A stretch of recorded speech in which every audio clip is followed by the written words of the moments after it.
Kisah Cindelaras.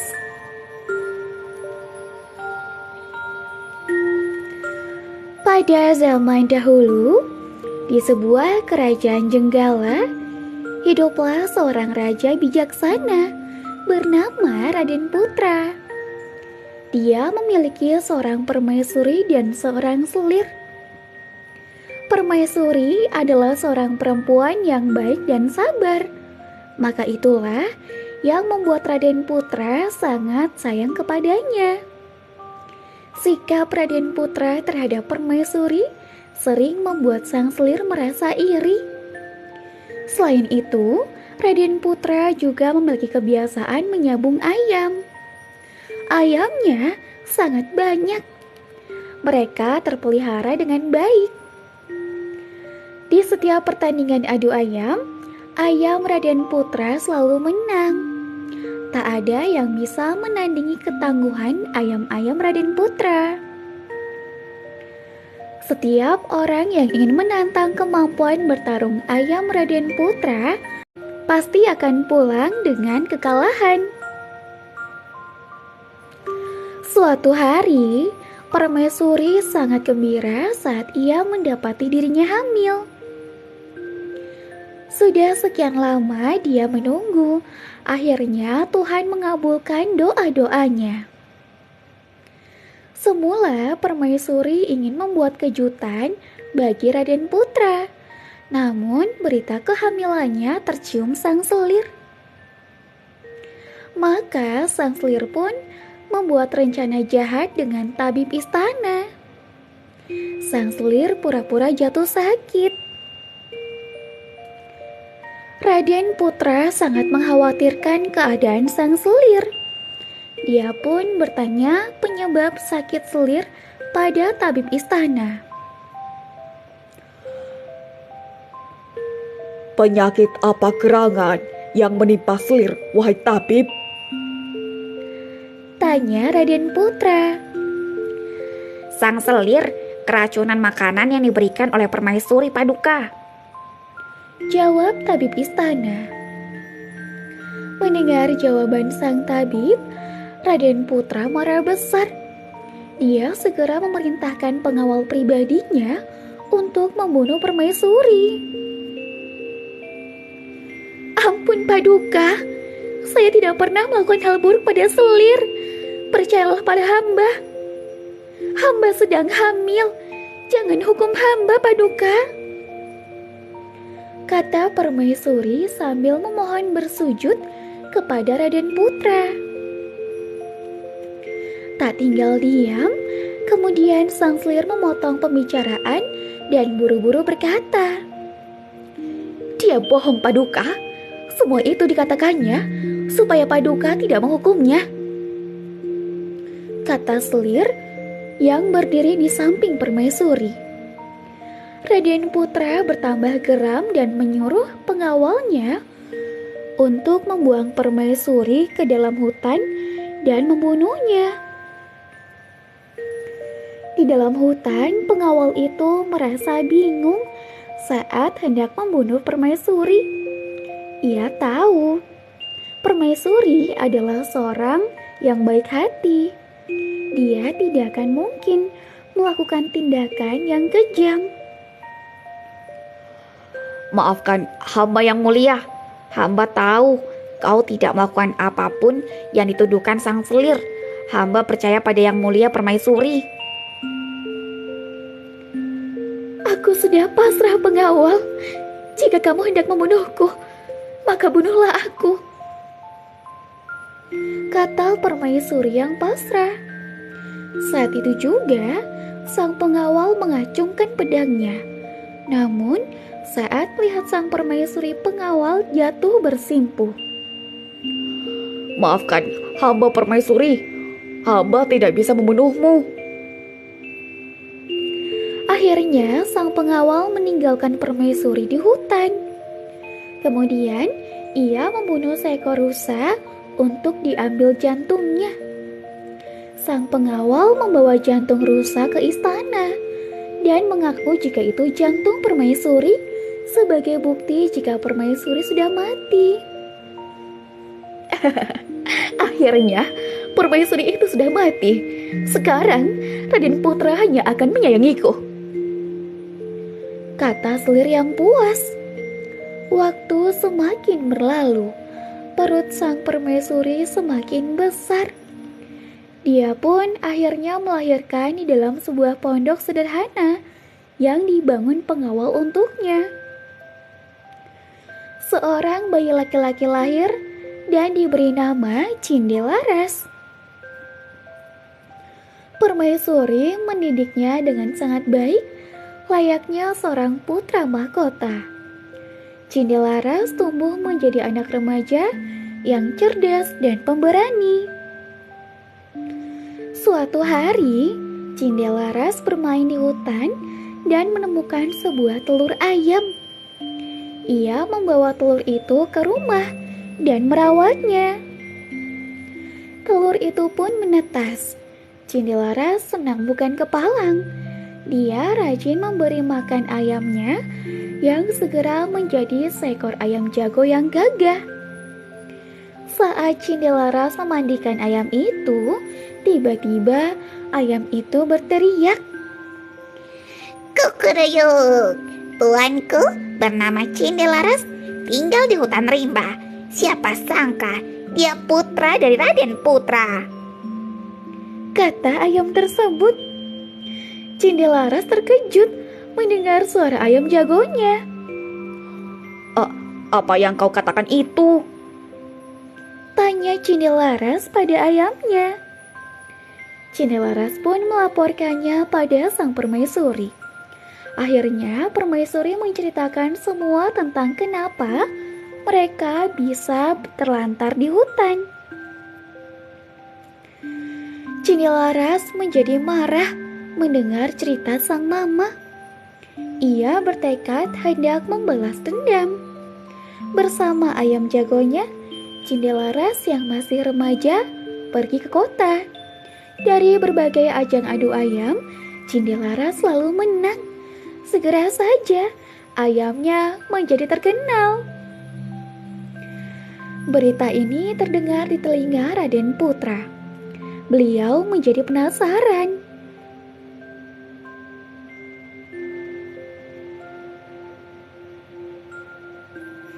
Berita ini terdengar di telinga Raden Putra.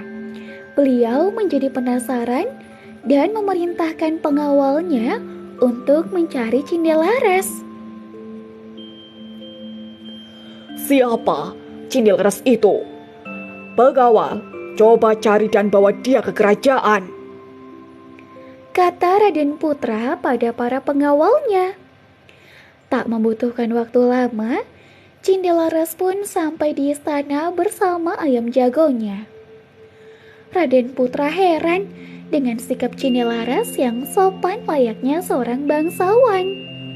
Beliau pun menantang ayam jago Cindelaras untuk bertanding dengan ayam kerajaan.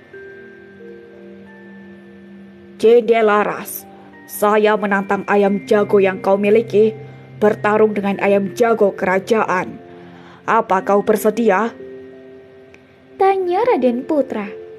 Tantangan Raden Putra diterima Cindelaras. Namun Cindelaras memberikan satu syarat kepada Raden Putra. Ampun Paduka, saya mau bertanding adu ayam. Namun jika ayam hamba yang menang, saya meminta kekuasaan atas kerajaan Jenggala ini, kata Cindelaras. Raden Putra terkejut dengan permintaan Cindelaras. Jika ayammu yang kalah, apa kau bersedia memberikan ayam itu padaku? Tanya Raden Putra.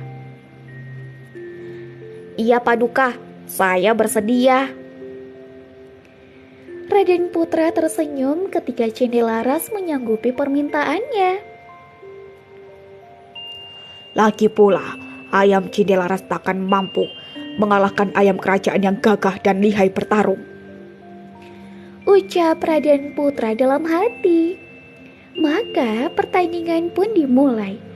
Ayam Cindelaras semula hanya menghindar saat ayam kerajaan menyerang. Namun saat ayam kerajaan mulai kelelahan, ayam Cindelaras segera menyerang dengan geram. Saat ia menyerang ayam kerajaan, ayam ini mulai berteriak kembali. Kekereyuk. Tuanku bernama Cindelaras, tinggal di hutan rimba. Siapa sangka dia putra dari Raden Putra, kata ayam tersebut. Raden Putra sangat terkejut mendengar kokok ayam Cindelaras. Raden Putra kemudian bertanya kepada Cindelaras. Apakah benar apa yang dikatakan ayam jago milikmu itu? Benar yang mulia, saya anak permaisuri. Jawab Cindelaras pun mengakui semuanya. Raden Putra sangat murka.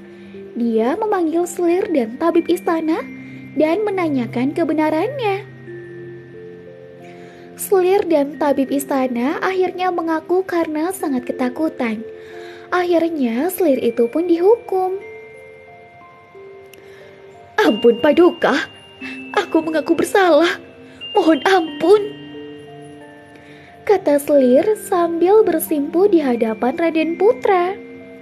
Begitu juga dengan sang tabib yang memohon ampun pada Raden Putra agar tidak dihukum.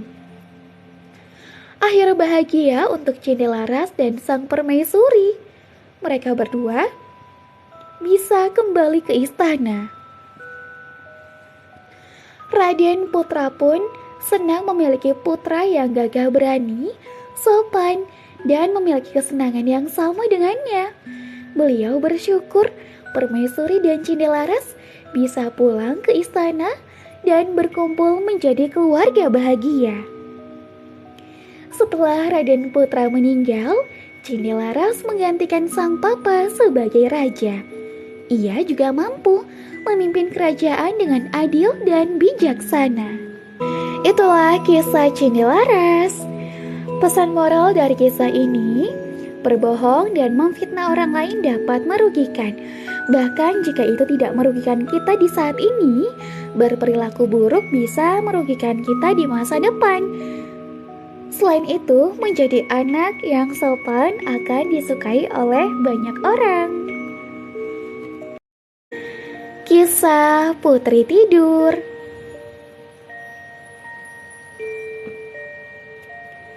Pada zaman dahulu kala, ada seorang raja dan ratu yang tidak bahagia karena mereka belum memiliki anak.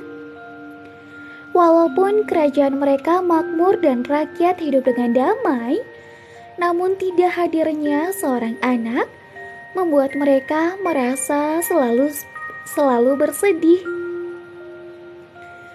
Pada suatu hari, ketika sang ratu sedang mandi di telaga istana, seekor katak melompat keluar dari air ke tepi telaga.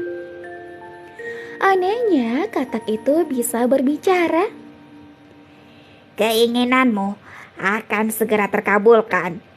Sebelum pergantian tahun, kamu akan memiliki anak perempuan. Apa yang diucapkan oleh sang katak menjadi kenyataan. Sang ratu mengandung dan akhirnya melahirkan seorang gadis kecil yang sangat cantik. Raja dan ratu sangat berbahagia, sehingga mereka mengadakan pesta besar yang dirayakan oleh seluruh kerajaan. Di istana, dia tidak hanya mengundang sanak saudara, teman-teman, dan pejabat istana, tetapi juga mengundang para perempuan agung yang dianggap bijaksana. Di kerajaan tersebut terdapat 13 orang perempuan agung. Namun karena hanya terdapat 12 piring emas, maka raja dan ratu hanya mengundang 12 orang dari mereka. Pesta ini diselenggarakan dengan segala macam keindahan, dan ketika itu berakhir, para perempuan agung bijaksana satu persatu memberikan hadiah berupa sihir untuk sang putri. Ada yang berupa kebajikan, kecantikan, kekayaan, dan lainnya. Ketika perempuan agung yang ke-11 selesai memberikan hadiah berupa sihir, tiba-tiba perempuan agung yang ke-13 masuk ke istana. Dia ingin membalas raja dan ratu karena tidak mengundangnya. Dan tanpa ucapan atau bahkan melihat siapapun, dia menangis dengan suara nyaring. Putri Raja pada umurnya yang ke-15 akan mati karena ditusuk jarum jahit. Dan tanpa mengucapkan sepatah kata pun, dia berbalik dan meninggalkan ruangan. Mereka semua terkejut. Lalu perempuan agung ke-12 yang belum memberikan hadiah segera maju ke depan. Sayangnya, dia tidak dapat membatalkan kutukan dari perempuan agung ke-13. Dia hanya bisa melembutkan kutukan tersebut. Dia berkata, "Putri tidak akan mati karena tertusuk jarum di usianya ke-15.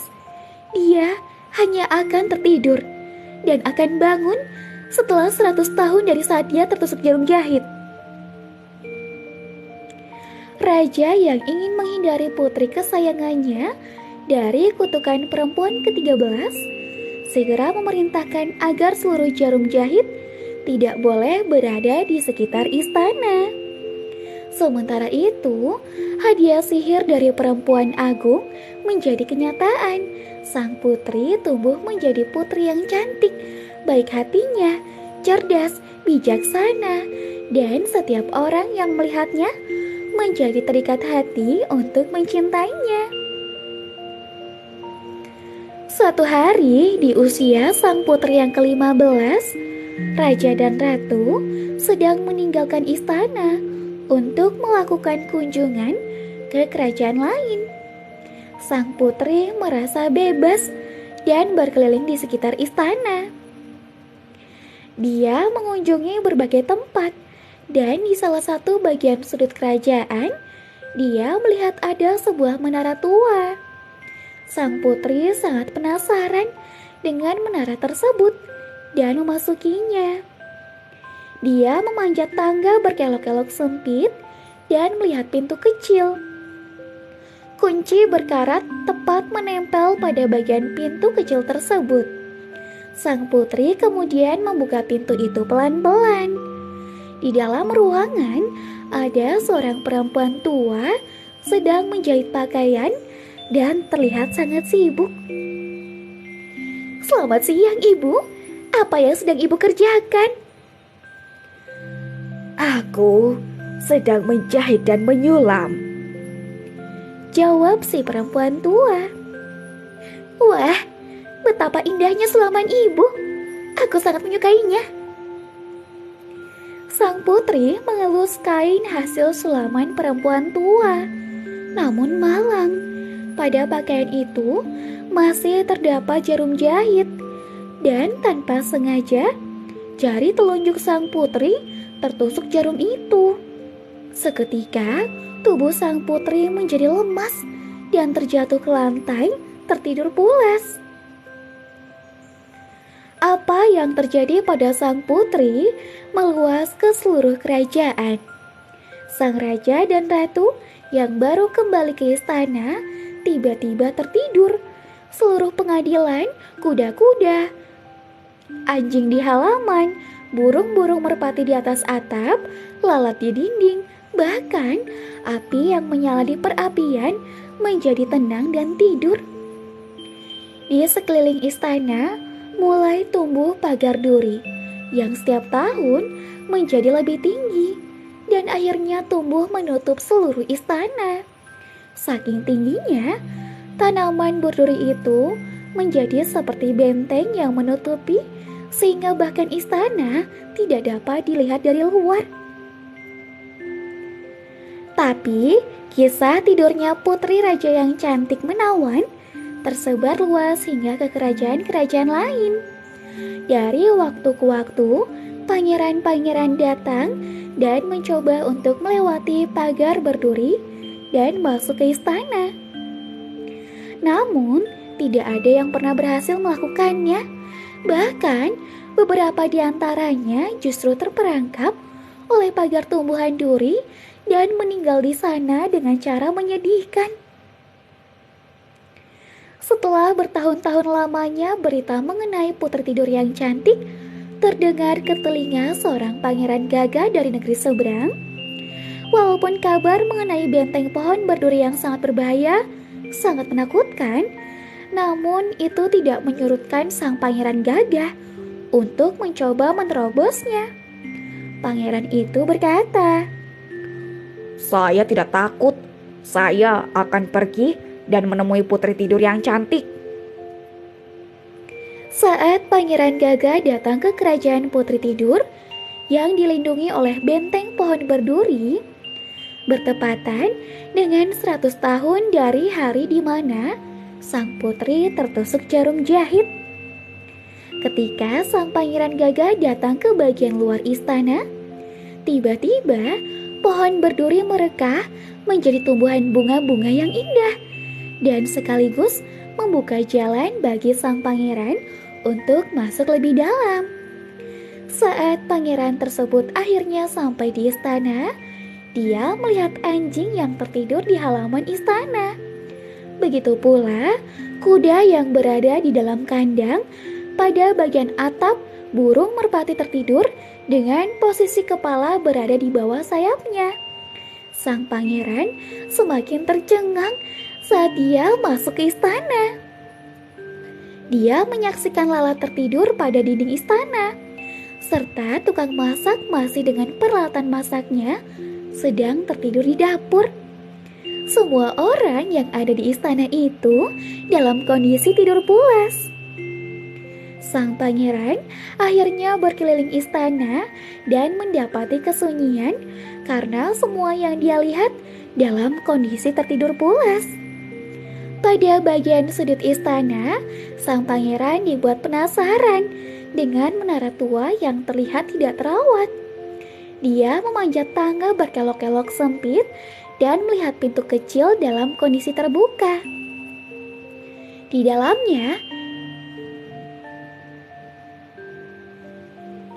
dalamnya, dia melihat sang putri cantik mempesona sedang tertidur dengan anggun.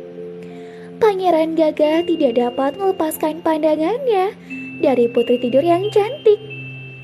Seperti disihir, dia mendekati sang putri, membungkuk dan mencium kening sang putri. Keajaiban terjadi, sang putri yang telah tertidur selama bertahun-tahun tiba-tiba terbangun. Pangeran Gagah kemudian menceritakan apa yang terjadi. Mereka berdua kemudian keluar dari menara tua sambil bergandengan tangan. Dan pada saat yang sama, raja dan ratu juga telah terjaga dari tidur, termasuk semua pejabat istana yang saling memandang dengan takjub. Dan kuda-kuda di halaman berdiri dan mengguncangkan diri. Anjing-anjing melompat bangun dan mengibaskan ekor mereka. Burung-burung merpati di atas atap membuka sayap dan mengeluarkan kepalanya. Melihat sekitar kemudian terbang ke angkasa. Lalat di dinding merayap lagi. Istana itu kembali hidup bangun dari tidur panjang mereka. Raja, ratu, dan seluruh kerajaan sangat berbahagia karena kutukan dari perempuan agung ke-13 telah patah. Dan karena sang pangeran dan sang putri saling jatuh cinta, mereka melangsungkan pernikahan megah yang diselenggarakan di seluruh pelosok istana. Putri tidur dan Pangeran Gagah hidup bahagia sampai akhir hayat mereka. Kisah gadis kecil penjual korek api. Di suatu malam Natal, salju turun amat deras, perlahan menutupi sisi kota hingga dipenuhi warna putih. Angin pun mulai berhembus kencang, membuat semua orang bergegas pulang. Apalagi ini adalah malam Natal, malam yang indah untuk dirayakan bersama keluarga. Semua orang mulai meninggalkan jalanan kota, terkecuali seorang gadis kecil penjual korek api yang masih menawarkan korek apinya kepada para pejalan kaki. Sudah dari tadi pagi ia berjualan, namun tidak ada satupun yang mau membelinya. Gadis kecil mengenakan pakaian compang-camping dan sepatu boots yang hampir rusak. Ia terpaksa berjualan korek api hingga malam karena ayahnya.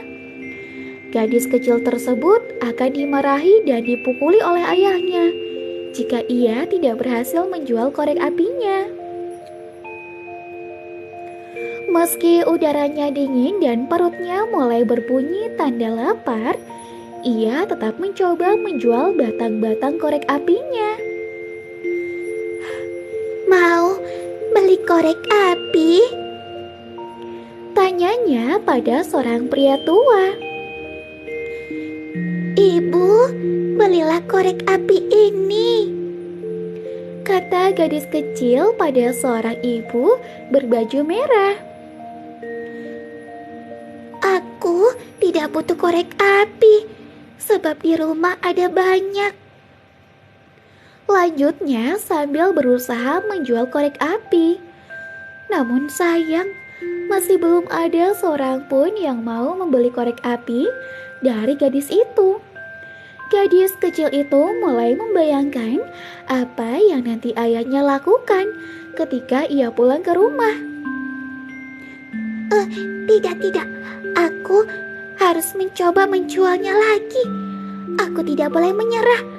Aku tidak boleh membuat ayah kecewa, ucapnya sambil menguatkan diri sendiri. Gadis kecil itu pun segera berjalan menghampiri orang yang berlalu lalang di jalanan kota itu. Ia mencoba menawarkan korek api pada sebuah keluarga kecil, namun mereka sama sekali tidak menghiraukannya. Gadis kecil itu kembali berjalan. Ia ingin pulang ke rumah. Ia juga ingin merayakan Natal seperti orang lain. Dari balik sebuah jendela, gadis kecil melihat sebuah keluarga yang merayakan malam Natal dengan bahagia dan hangat. Ada tungku api di sana, makanan yang enak, dan keluarga yang bahagia. Gadis kecil mendambakan hal tersebut. Ia juga menginginkan momen kehangatan Natal bersama keluarganya. Andai saja ibu dan nenek masih ada. Ketika masih ada ibu dan nenek, aku dapat merasakan hal seperti ini. Malam semakin larut dan salju turun semakin deras. Kaki gadis kecil kedinginan, perutnya kelaparan. Ia sudah tidak sanggup lagi untuk berjalan. Mungkin lebih baik jika aku beristirahat sebentar di sini, pikir sang gadis kecil, lalu duduk di depan sebuah pertokoan. Sambil menggigil kedinginan, gadis itu duduk tertimpa curahan salju. Perutnya terasa lapar dan sudah tidak bisa bergerak. Gadis yang kedinginan itu menghembus-hembuskan nafasnya ke tangan, tetapi itu tidak menghangatkannya. Gadis kecil takut pulang ke rumah. Ia belum berhasil menjual satu batang pun korek api. Entah apa yang akan terjadi jika ia pulang. Lagi pula di rumah sangatlah dingin. Angin berhembus dari segala penjuru. Mungkin kalau aku menyalakan korek api ini, mungkin akan sedikit terasa hangat, pikirnya, lalu menyalakan sebatang korek api sambil gemetar kedinginan dengan menggoreskannya ke dinding. tiba-tiba saja dari dalam nyala api muncul sebuah penghangat. Oh, hangatnya. Ucap gadis itu sambil mengangkat tangannya ke arah tungku pemanas. Namun tidak lama angin berhembus dan nyala api korek pun padam. Tungku pemanas tersebut pun ikut menghilang. Gadis itu kemudian menyalakan batang korek api yang kedua. Kali ini dari dalam nyala api muncul aneka macam hidangan. Di depan matanya berdiri sebuah meja yang penuh dengan makanan hangat. Wah, semuanya terlihat sangat lezat. Ucap gadis kecil penuh semangat. Di meja makan tersebut terdapat seekor angsa panggang yang masih hangat. Gadis kecil berusaha menjangkau, namun tiba-tiba apinya kembali padam dan hidangan itu menghilang. Gadis itu segera mengambil korek apinya yang ketiga, lalu menyalakannya lagi. Tiba-tiba, gadis itu sudah berada di bawah sebuah pohon Natal yang besar dan megah. Ada banyak hiasan lampu warna-warni pada pohon tersebut. Wah, lebih indah daripada pohon Natal yang terlihat di jalan tadi. Gadis kecil kegirangan. Gadis itu tanpa sadar menjulurkan tangannya, lalu korek api bergoyang tertiup angin. Tetapi cahaya lilin itu naik ke langit dan semakin redup, lalu berubah menjadi bintang yang sangat banyak. Salah satu bintang itu dengan cepat menjadi bintang beralih. Wah, malam ini ada seseorang yang mati dan pergi ke tempat Tuhan. Waktu nenek masih hidup, aku diberitahu olehnya.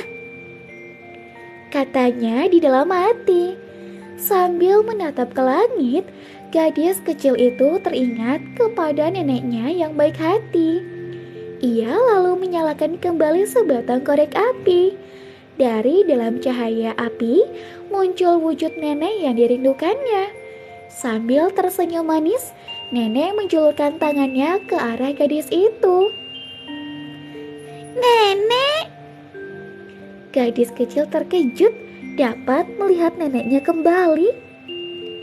Terasa seperti mimpi, ia pun segera melompat ke dalam pelukan sang nenek.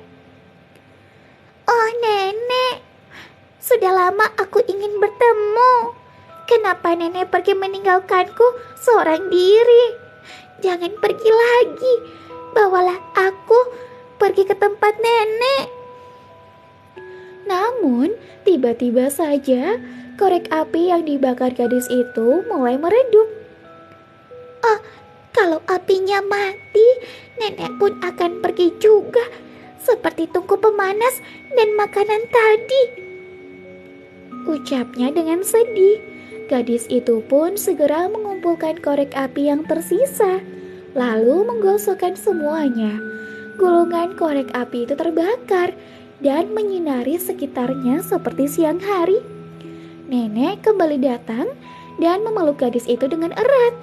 Nenek pun menggenggam erat tangan sang gadis kecil. Karena kebingungan, ia pun bertanya, Nenek, kita mau kemana? Aku akan mengajakmu ke surga. Ibumu sudah menyiapkan makanan yang enak di sana untukmu. jawab neneknya. Gadis kecil itu terus menyalakan korek apinya. Ia tak mau neneknya kembali meninggalkannya.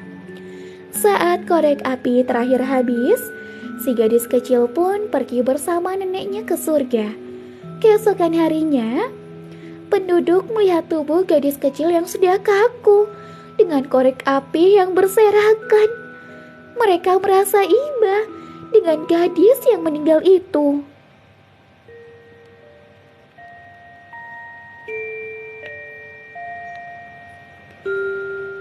Itulah kisah gadis kecil penjual korek api. Pesan moralnya hanya satu, namun amat bermakna. Dari cerita ini kita diminta memaknai Natal bukan sebagai momen bahagia bagi kita sendiri, tetapi juga sebagai cara memberi kebahagiaan kepada orang lain, khususnya mereka yang membutuhkan. Seperti gadis penjual korek api yang perlu menghadapi dinginnya musim salju tanpa bisa menikmati malam penuh sukacita bersama keluarga seperti anak lain. Di luar sana tentunya banyak gadis kecil penjual korek api yang membutuhkan kasih dan uluran tangan orang lain. Kita perlu bertindak membantu orang-orang miskin atau membutuhkan mendapat berkat, bukan hanya melalui uang tetapi hal-hal sederhana seperti pujian dan penerimaan.